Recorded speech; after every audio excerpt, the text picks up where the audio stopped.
স্বস্তিক ভগবান গণেশের প্রতীক। স্বস্তিকের মধ্যে ভগবান গণেশ এবং নারদের শক্তি সমাহিত থাকে। স্বস্তিক চিহ্নের বাঁদিকের অংশে ভগবান গণেশের গং গং যে বীজ মন্ত্র তার স্থান।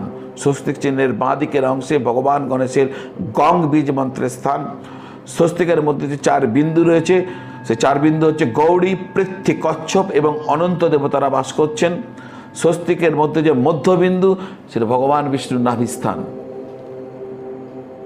দর্শক বন্ধু, ঘরের প্রধান দরজার দুদিকে অষ্ট ধাতু দ্বারা নির্মিত এবং মধ্যভাগে তামা দ্বারা নির্মিত স্বস্তিক যদি আপনি স্থাপন করতে পারেন তাহলে ওই গৃহের বাস্তুদোষ সম্পূর্ণ সমাপ্ত হয়ে যায়। দরজার এদিকে ওদিকে দুদিকেই, প্রধান দরজার এদিকে ওদিকে দুদিকেই অষ্টধাতু দ্বারা নির্মিত স্বস্তিক এবং মধ্যভাগে তামা দ্বারা নির্মিত স্বস্তিক। দর্শক